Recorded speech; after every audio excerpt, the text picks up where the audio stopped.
I had treats for dogs, and then one dog is not here, so I'll hold on to that one for a little while. Welcome everybody tonight to the Friends of the Cabildo member lecture series. Some of you guys have be your first time on here, and some of you guys have been on here for multiple times before. So thank you all for coming back. Just to give you a little bit of roundup, we have a couple more coming up, these lectures, and if you're a member, you come for free, and if you're not, and you come to a couple of them, you probably paid for a membership. So always remember to get your membership up to date. Dr. Charles Chamberlain will be speaking about the Aaron Burr crisis, conspiracy and national crisis, 1804 to 1807, on Tuesday, February 23rd at 4 p.m. Charles is stationed in Scotland right now, so that's why it's at 4 p.m.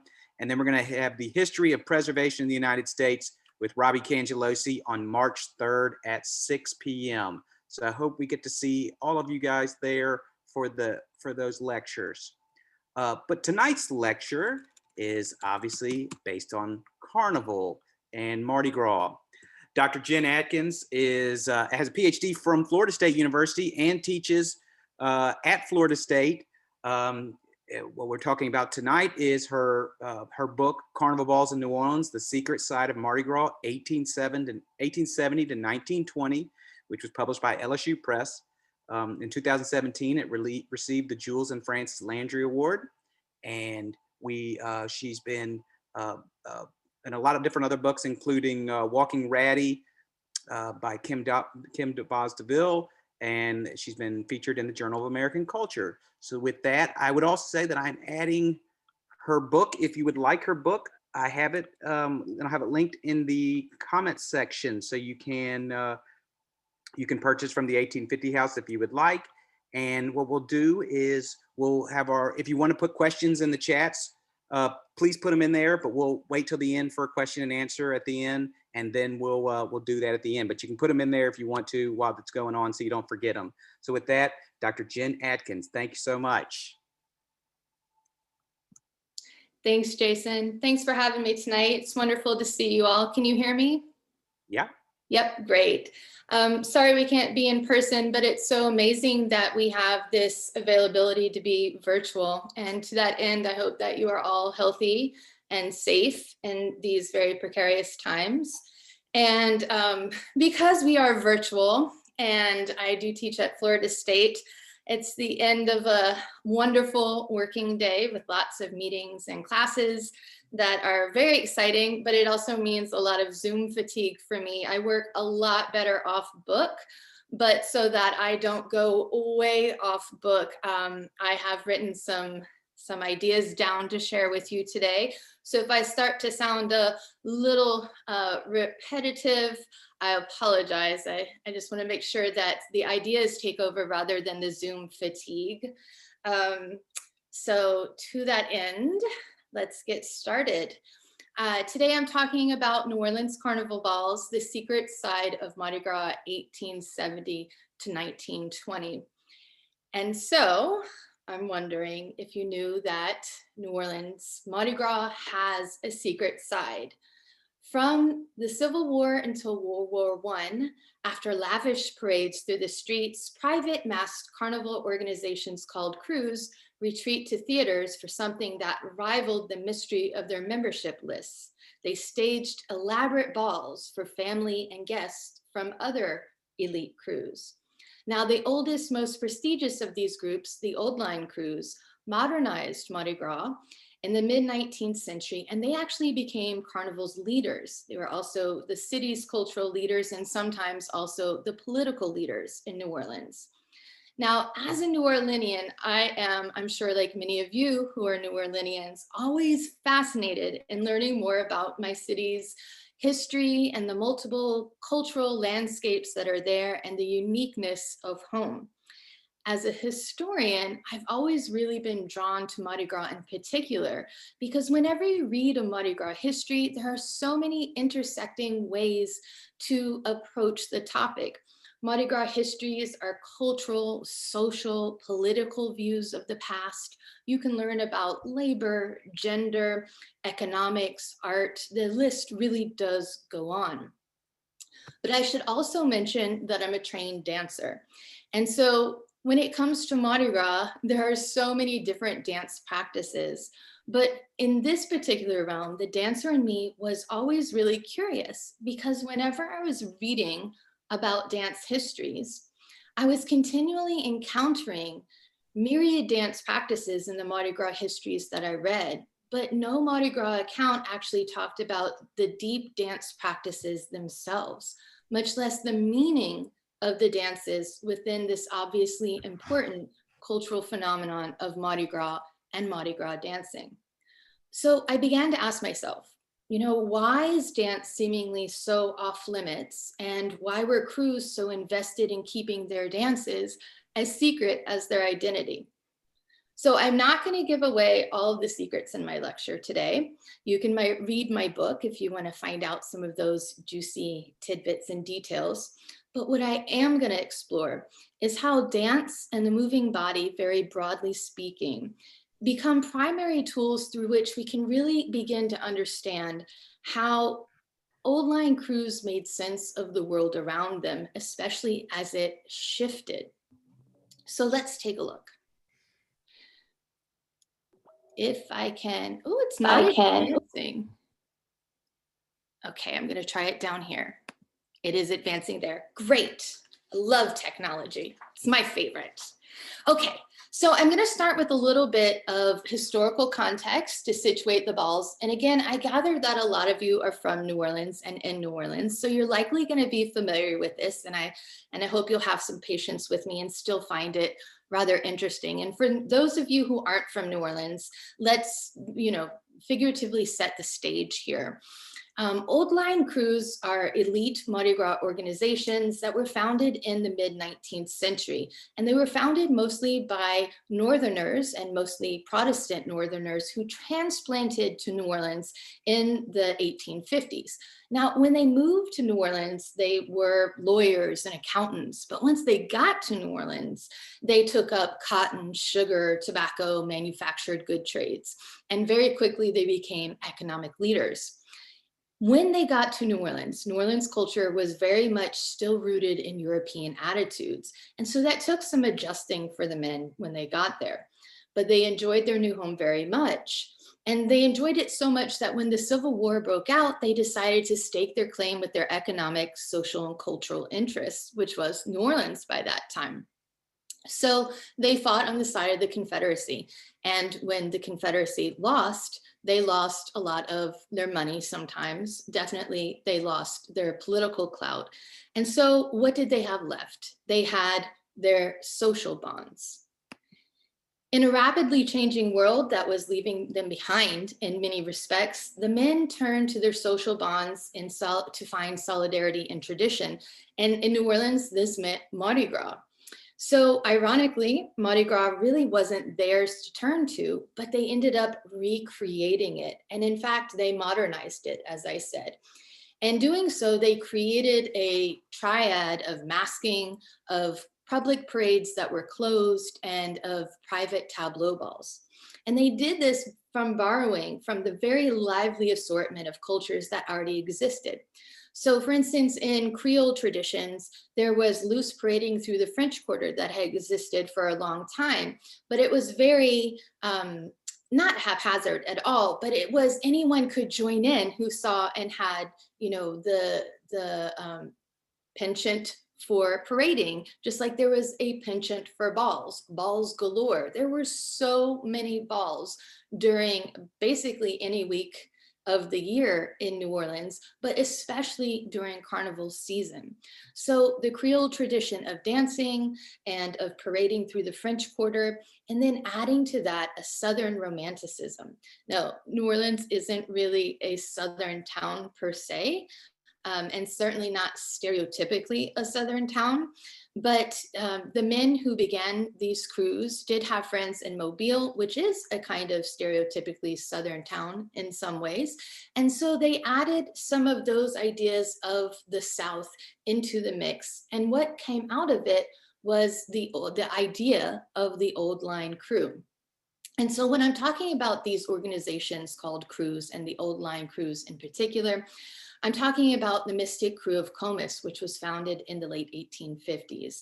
In the 1870s, we get the original 12th Night Revelers and Rex. In the 80s, we get the Knights of Momus and the Crew of Proteus. And these are our Mardi Gras moguls, really the ones who rule Mardi Gras. And they're very clandestine, right? They're super secret. They're masked in all of their parades. They're male only crews.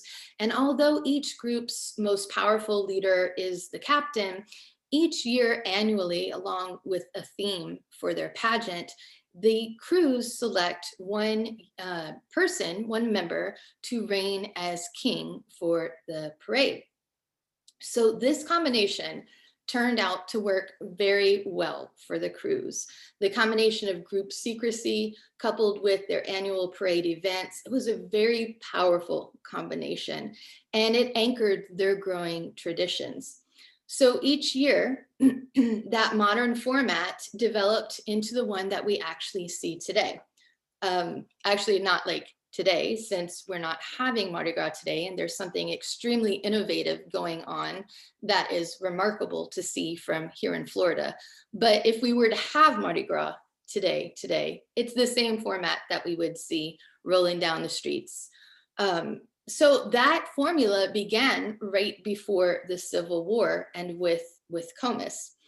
And where the parades would end after their very public parade, where the members would ride atop floats or horses, and again, only members could join in, and they would end their route at a theater. And at the theater, that's where they would stage their incredibly lavish, ultra private tableau balls. And that's the part that I'm very interested in. And those tableau balls were thrown for family and other old line crew members. And so the parades, they literally and figuratively elevated the social standing of crewmen among city citizens, but the tableau balls, that reinforced class prestige among themselves. And so it's at the balls where there's a lot of performing going on. And again, as a historian, as a dancer, as a New Orleanian, I'm like, tell me more, show me more. I want more, but it's secret. So how are we going to do this, right? So it's at the balls that as I dug deeper, I started to realize that old line crews, though they were masked the entire time, this is where they actually revealed their most precious, most enduring values, and where they also embodied their most precious and enduring group identity. But of course, being super secret, like, what did this look like? And this is where being a dance historian becomes very valuable. Okay, so at the parade's conclusion, costumed crew riders would enter into the theater, into the bowels of the theater, the back door. And those who were going to perform in tableau vivants would change their clothes into their costumes, and those who weren't would stay in their pageant clothes, costumes. And then everyone would emerge and perform the beginning of the balls, which were tableau vivants. And there in the beginning of old line balls, there were a handful of tableau vivants, and the last scene would always be the presentation of the royal court. So after tableau vivants, then there was the formal presentation of the royal court. And this involved a grand march and then royal maskers dancers. And so the Grand March is where the selected king would then choose his queen, and this happened differently for each crew. And then they would walk around with their royal retinue, and they would bow and curtsy and bow and curtsy and walk and be admired for everyone to see. But not just that, they were wearing like lots and lots and lots of heavy bedecked jewels and clothes, and they had all of the crew behind them, and then they would make really intricate patterns. So this is a form of choreography that of course was about being seen and having status. Then I'm getting off book and I shouldn't. Then the king and queen would retire to their throne, and the dukes and maids would engage in royal maskers dances, which were often quadrilles. And then we had time for the call out dances, which is later when debutantes or wives or other women who were being honored would be called out to the dance floor. And so this was a special honor. And finally, which took up most of the night and often lasted until dawn, general dancing. The part of general dancing is when the floor opened up so that any of the guests could come down to the dancing platform and dance their hearts away until the ball ended. So if the balls were so exclusive, how was it that I figured this out? And how did I determine the ball format? Well, I had to merge my skills as a historian. Several of the other dance histories, Mardi Gras histories had already lined out what happened at the balls. And then it was a matter of using my dance historian skills to kind of fill in gaps about the specifics of the dancing part. But really, how is it that when something is super secret, how is it that you uncover the inner workings of a society like that? So I had to get creative. And this is what I looked at. So I looked at newspaper articles that were very informative and often very biased. They described theater decor, ball gowns, tableau themes, and especially the court women. So the day after the balls, whoever was on the court, as far as queens and maids, their names were published in the newspapers. And because these are clandestine fraternal crews, this was sometimes the only way to know who was a member in the crew, because the court were often daughters of crew members. So then you could link who was the maid or who was the queen of this crew or that crew to their father and pretty much figure out, oh, that dad is in Comus, that dad is in Proteus, and so forth. I also read diaries and personal letters and debutante scrapbooks. All of those gave a lot of information about how people prepared for the balls and prepared for the logistics of pulling off such events, rehearsals. Birth and death certificates became part of deep genealogy research. And then court cases, legal documents, maps, interviews provided deep historical research, as well as tying events during the eras to choices that the crewmen were making about thematic material in the ballroom sphere. But there were also a lot of dance sources to look at as well. When filling in what did the dances themselves look like from the dance cards, and I love this dance card where the wings come down and then show you what the particular dances were that night. And it doubles as a fan as well, just in case you get too hot from all the romance that's out there. So we had dance cards that would tell you what dances everyone was doing. And I looked at dance cards for each one of the crews for every year from 1870 to 1920. And then I looked at dancing manuals for all of those dances and what was in vogue, what style of waltz, what style of mazurka, what style of polka. And I looked at costume and set sketches, tableau designs, which really tells you a lot about ideals behind how people performed, especially since men had to perform as women. So that gives you a lot of information too. What did they think they were going to look like as women versus what they probably looked like as women? And then, of course, invitations and jewelry and keepsakes, which were meant to be the memorabilia, which was meant to really have the lasting impression of what the value of the event was. So for instance, this is Louisiana, and she is, again, going to be performed by a man, but here she is in her armor, protecting men's interests with her wheat staff. Or we have another Comus pageant where they're all caricatured as political officials in the way that they are costumed. Or we have photographs, and this one is particularly poignant because the French Opera House, even right here, this is so informative because the interior of the French Opera House really illustrates the spatial dynamics at play during a carnival ball. So the French Opera House is where most of the old line crews held their balls for the majority of the years that I looked at.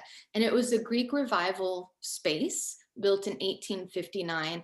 And each crew that used it transformed it for their ball according to whatever their annual theme was. So they had decorations, of course, but also they would have mirrors, ribbons, thrones, flowers.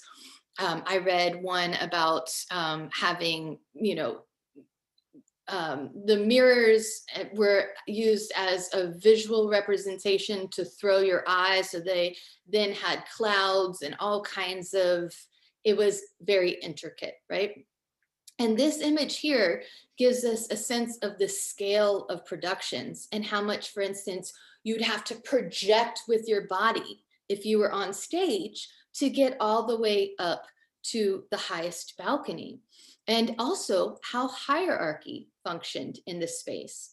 So on the ground floor where you see all the orchestra seats, those orchestra seats were not there actually. Instead, there was a parquet floor that was fashioned over so that the space from the stage went straight all across there.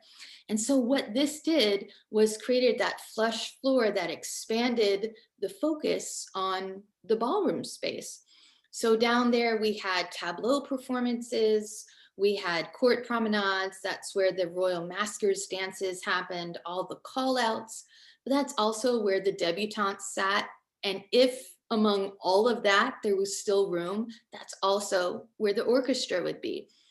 So it's really the most important space. And that's where all of the guests were focusing their attention.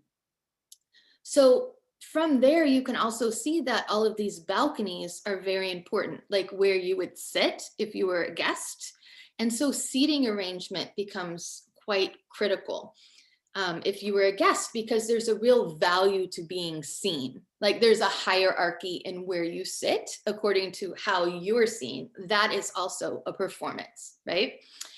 So the lower balconies were reserved for the most esteemed guests. And then the guests who had fashion faux pas or even the smallest of infractions had to go further up in the balconies. So the further up you were, the less you could be seen. Plus, it was harder to see the tableaus the higher up you were.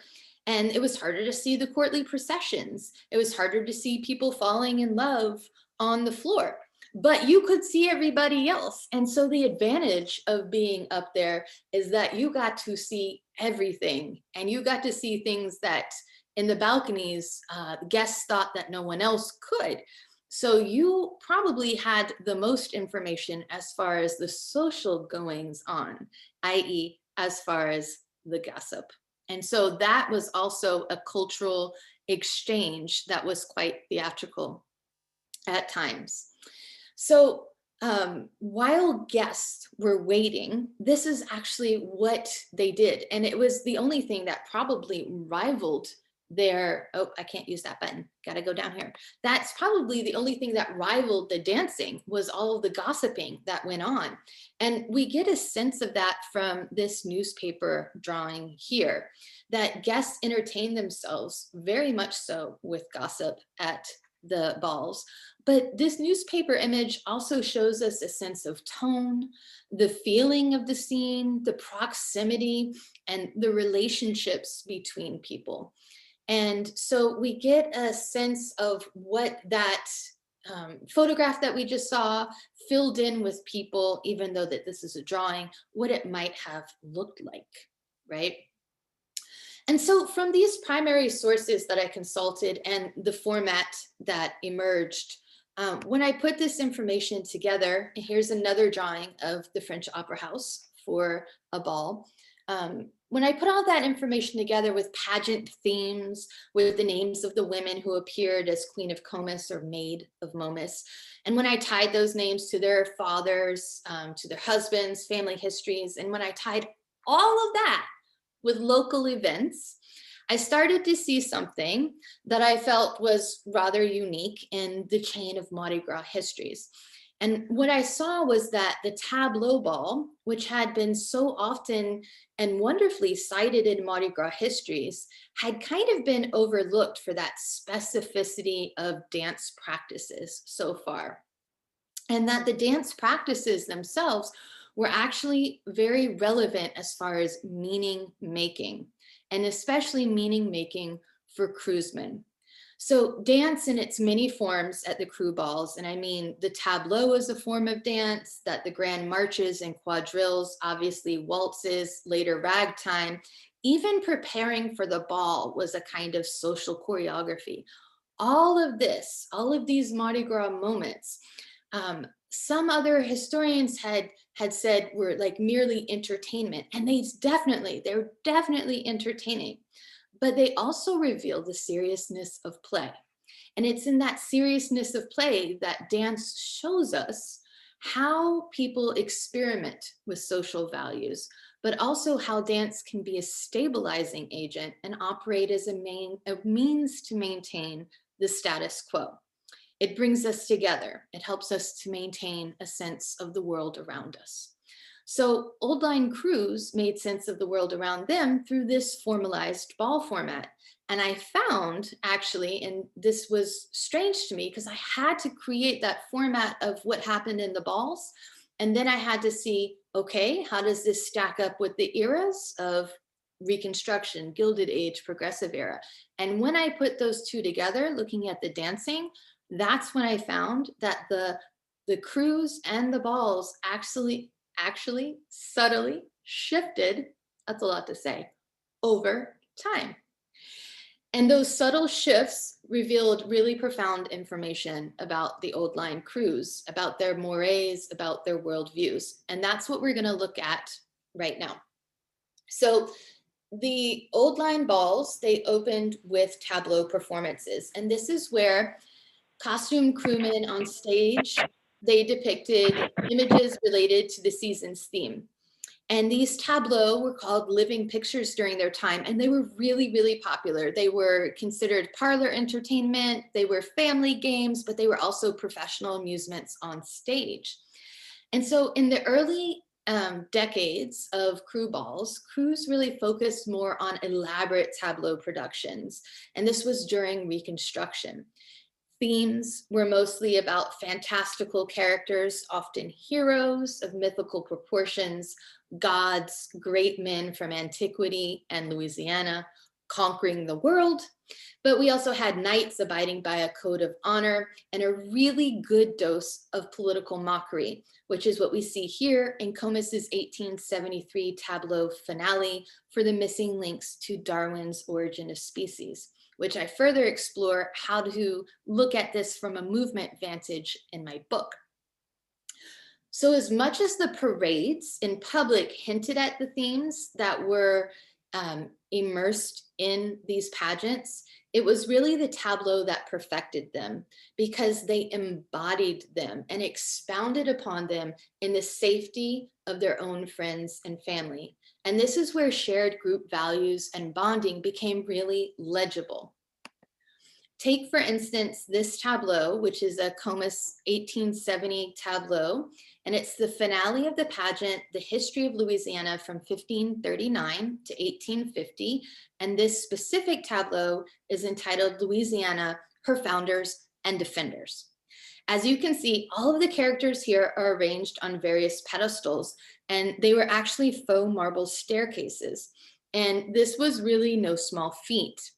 The base of this tableau was 35 feet wide and 21 feet tall. And when I think about that, I think back to all of the performing on staircases I've ever done, like, you know, Will Rogers Folly style, and nothing I ever did compared to that. This was 35 feet wide and 21 feet tall. And it was covered completely with live statues of men representing Napoleon, Bienville, De Soto, and Jackson. So as we can see from this Charles Brighton drawing, there are multiple platforms that are displaying white statues who stand erect, right? They have these very open chests. They stand feet apart. My feet are actually apart right now. I kind of have to do this performance with it. The men are firmly planted where they stand. Their bodies possess, as we would say in describing ballet, they possess verticality, right? The characters claim their space, even extending the space around them. And by doing so, they're extending their own presence. And they're doing that with doffed hats and an assortment of manly implements. They have swords, they have staffs, they have, guns, they have all kinds of things, right? And so they're strong, they're grounded. And to draw on other dance terminology, what this tells us when we put this together is that they're timeless. So on stage, these towering marble statues, they connect crewmen's image of Southern gentility to heroic deeds, dominance, literal whiteness, all through these really grand schemes that rely on meticulously controlled bodies, because they had to hold those poses for like anywhere from 3 to 5 to 30 seconds. And if they were super popular, they'd have encores, right? And sometimes they would transition between their poses. And there were even tableaus where some of the characters would dance out into the audience and then come back and pose again. So they were quite elaborate affairs themselves. So through these really grand scenes that relied on these meticulously controlled bodies by powdering their skin with white precipitated chalk, striking an elegant, noble pose, what they're doing really is attaching male bodies to power, prestige, and also to cultural enlightenment. So as we can see, Kruzman constructed powerful post-war images, because again, this was during Reconstruction. And these images were of ideal manhood and politics during a very turbulent time. But this power and these values, they weren't static, and neither were the statues that they represented on stage. And that's what I learned in my research. By listening to what the lens of dance had to offer, Mardi Gras history for me became very fluid. It became very alive. A lot of the Mardi Gras histories that I had read explored the social and the political part of Mardi Gras, including these men who created the Old Line Crews. For instance, their affiliations with the paramilitary White League. But then often as readers, we learn about these crewsmen in glimpses and as fixed figures embroiled in these turbulent times, staking their claim with the Confederacy, and then like nothing, they kind of just disappear, and we learn about other parts of Mardi Gras history. And if we look at these tableaux and we look at how the Mardi Gras format or the Mardi Gras ball format progresses, we see that even the tableaux are anything but frozen moments on stage. The crewmen are anything but static. So as Reconstruction politics waned and the Gilded Age glittered in the spotlight, crew court performances became the important focus of old line balls. And that's because the mock royalty and debutante daughters became much more interesting to guests than looking at heroic deeds of men striking a pose. And that's because guests wanted to see regal glamour. They wanted that fairy tale, they wanted that romance, and they saw that in kings and queens in the court, rather than as men dressed up as kings and queens in the tableau. So the other part that's really interesting about Gilded Age royalty is that masked as gods and kings and knights, male courtiers symbolize very extreme manly power, but court women needed to reflect an extra elevated status too. So here there was also plenty of room for dancing. We have grand marches, and then we also have the royal maskers dances, which were often quadrilles. So this is a very simple march pattern of the Grand March, and a lot of them could be quite complex, but I thought this might be a good one to just start off with. The Grand March was the main event for the crew court, and it was the introduction of the full masked crew when they would come out and go in these geometric patterns. And as I say, they would go around and skirt around the stage for everyone to see them. And they were interspersed with bows and curtsies, scepter waves from the king and queen, all to admiring guests who were looking from the balcony. What was important about the Grand March is that they conveyed the crew's power in very visible terms, and they expressed crewsmen's desire and their desire to elevate themselves and their members to a very revered status. So what it did essentially was it marked the court as accomplished enough to attain a status in a hierarchy within a hierarchy. So I'd like to show you a video of what a 19th century Grand March looked like. And all respectable society balls in the 19th century opened with a Grand March. And this is from the American Ballroom Companion from the Library of Congress, who recreated a Grand March based on research. And this gives you some sense of what guests in the balcony would have seen. Although there were many different marching patterns, again, a lot of them were very complex and intertwining. A lot of what the crews did were serpentine, so they would have a lot of coils in them. You'll have to imagine here, though, these dancers are in ball gowns. Imagine the dancers from the crew balls wearing Mardi Gras costumes and royal garb instead. Please let me know if you can't hear this.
Okay, I'm going to stop it there in the interest of time. It goes on and on for quite some time. I think the difference also with the royal court, at least the modern royal courts that I've seen, is that the royal courts are much slower, of course, because they're weighted down by dresses and mantles that are really heavy, but also because they're doing something that's really specific, which is that the Grand March is about being seen. It's about projecting yourself, which that was too, but it's also about stopping and making sure that you are showing yourself to everyone, and it's about reciprocity, so establishing relationships with all of the guests. So it's a lot slower than that Grand March.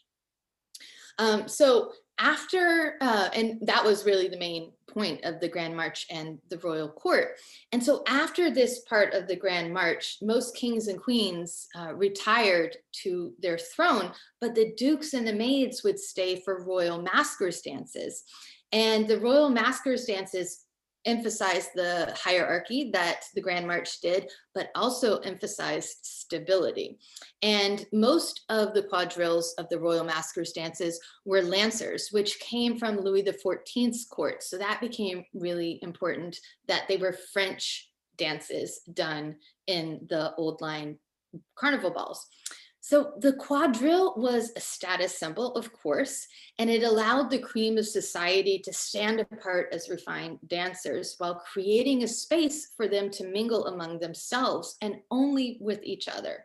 And it was meant only for the highest ranking guests. So of course, in a carnival ball, this is going to be the crew court. And just like the Grand March that we saw, all respectable society balls in the 19th century opened with quadrilles.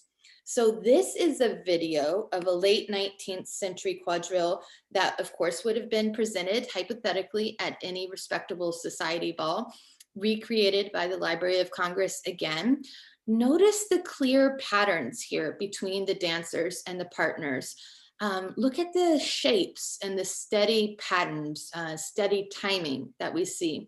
And also that there's space for the couples to converse with each other, which isn't necessarily something that we see in social dancing anymore.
So from there they talk and then they go back into their changes and into their sets. And it's kind of funny because they're professional dancers. So they're supposed to look like, oh, hi, how are you? And how was the weather tonight? Oh, I missed my cue. And it doesn't always read that like that. It's a little comical, but it gives you a sense of how the couples move in and out in those diamond formats, and then they shift and change. And each one of those times that they shift into a different kind of shape, it's called a set. And what those gentle gliding and geometric patterns are reinforcing is that the interweaving sensibility is about creating dignified community, as is the conversation between participants. And that participation in quadrilles is really about honored status and belonging. And this is particularly relevant for court women because they're unmasked, right? They're unmasked and their identity was apparent for all of the guests to see. And their inclusion in the court is tied to their father's reputation. And it confers status directly upon them as much as it does upon their family. So they're young socialites, and this is important to them personally. And they become carnival queens when they're girls. So this is important because when they become carnival queens, society expects them to become next a wife and then maybe a mother. And these parts could be as scripted as their scepter waves, for instance.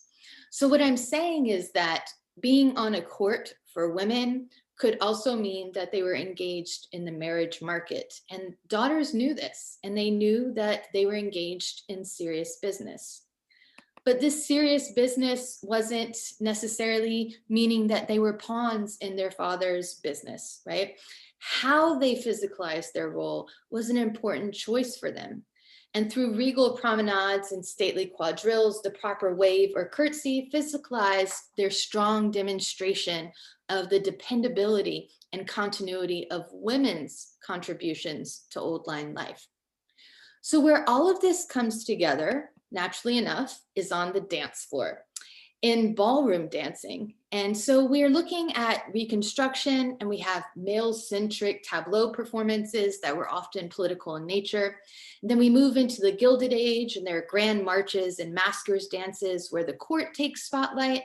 But now finally, we're at the turn of the century, firmly planted in the progressive era, where men and women meet face to face at the closing part of the ball when the floor opens up for general dancing. So like the tableau vivants and court marches, ballroom dancing enabled old line crews to preserve traditional values and script utopian gender identity. But here, they could also test the limits of these dictums. And they did this by embracing the latest national dance crazes. And by far, the most popular crew dance for making those connections was the waltz. And as you can see on this dance card, maybe I'll read it for you. We have lancers, waltz, polka, waltz, lancers, waltz, waltz, polka, waltz, waltz, waltz, and then the gallop. And I guarantee you, during this time, gallop and lancers were likely variations of the waltz. So really the waltz ruled the night, right? Waltzing at this time was really popular because it provided this whirling, heart-pumping excitement. It really only required stepping in concentric circles with your partner. And most importantly, through waltzing, couples easily learned to move together harmoniously and passionately. And waltzing provided this really idealized physicality on the dance floor for testing partnerships outside of the carnival ball. And so this is, and it might surprise you a little bit, this is a late 19th century waltz in America. And it's a bit more hoppy and skippy than the Viennese waltz, but see how you can note something that you might recognize as waltzing in here.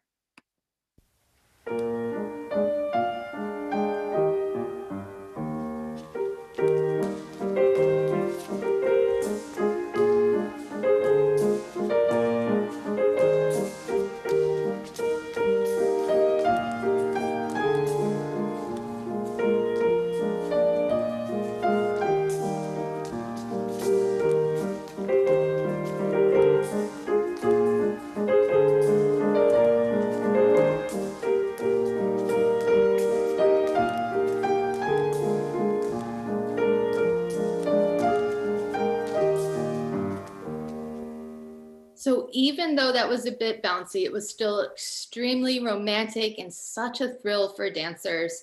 And it really did cement a lot of partnerships on the dance floor, both in and out of the carnival world for crew families. And older crewmen held fast to the waltz, but the younger crewmen, they started to want something new in the progressive era. And that something new that they wanted was jazz. They wanted ragtime.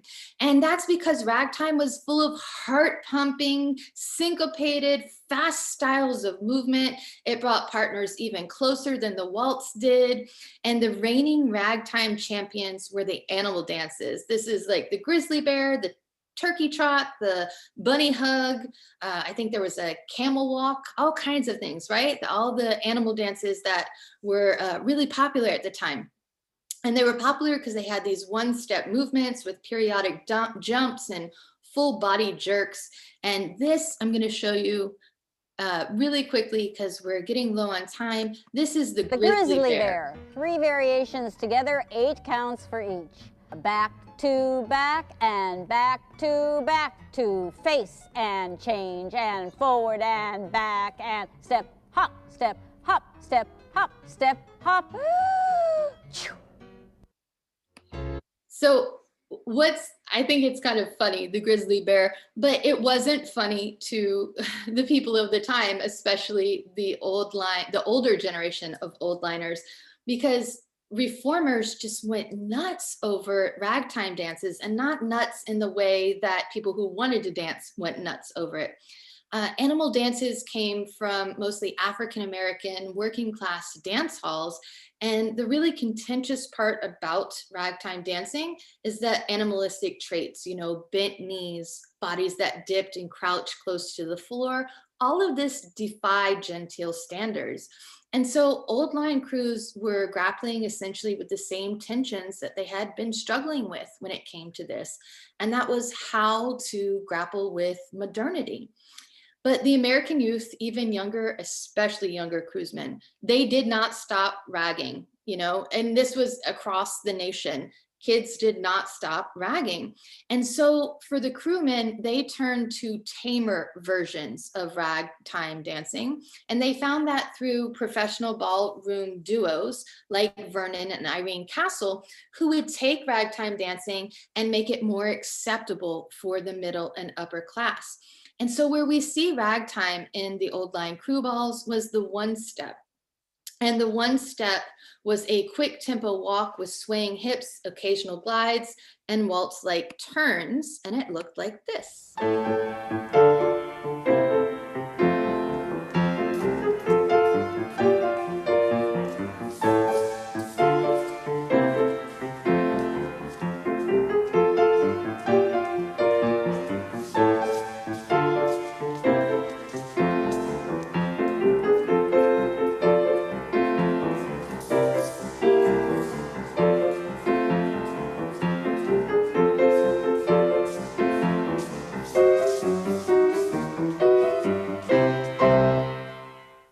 I love the Library of Congress. They're amazing. So what was really significant about that is that the one step offered the perfect physical and ideological compromise. It moved to the fast-paced tempo of rag dancing that thrilled the youth while employing the more modest movement vocabulary that the older generation really sought. Ragtime breathed new life into crew rituals and romances.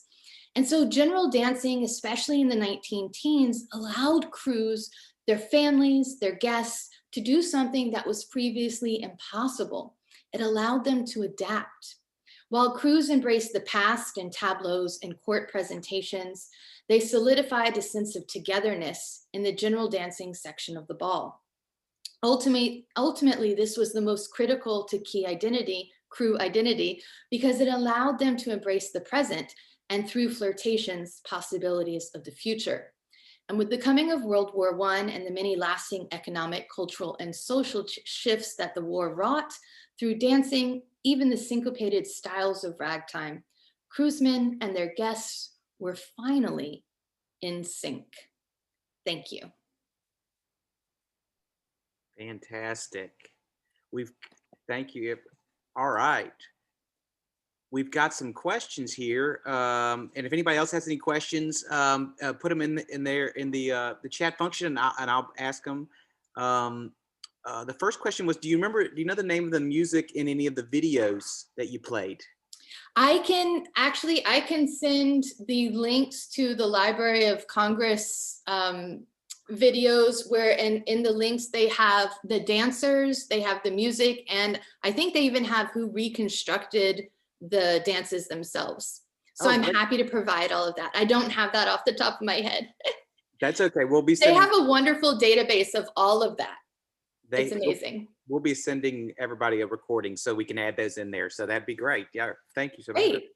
So another question was, where did men learn the popular dances at the time?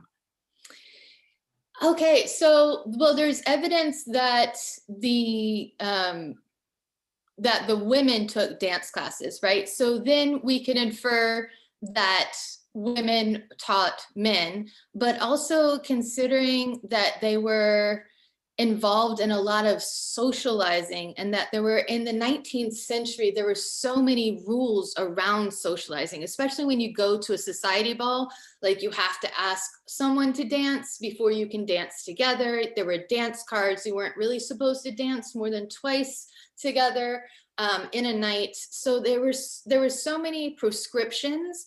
And so you can infer that a lot of men had training through etiquette manuals. So etiquette manuals often had dancing in them, along with manners, behaviors, and how to dress as well. And they probably went to dancing school too, like, and learned from their female friends, as in their mothers, their sisters, who were like, practice with me. Come on, Fred's gonna be there. I need a man to practice, all the ways that still function. That was a good question, because I was wondering how they had the ability to do these dances, because it would be very difficult. Where can I find information about any idea if you might have information about the crew of Druids? Oh, the Crew of Druids is a little past my time. Does anybody have information about the Crew of Druids? You can unmute yourself if you'd like. I love when we can learn from each other. Well, let's find out. We'll find out together. Whoever here can find out first will get lollipops. I will certainly look. Does anybody else have any more questions? I got a couple people that privately messaged me thanking me for hosting it and said you had a great talk. Anybody else? All right. Well, thank you so much for attending tonight. And thank you to Jen for presenting. You'll be receiving some information tomorrow. And we hope to see you February 23rd for the Aaron Burr conspiracy. So thank you so much, Jen. Thank you all for coming, and thanks for having me. I appreciate it. All right. Bye-bye.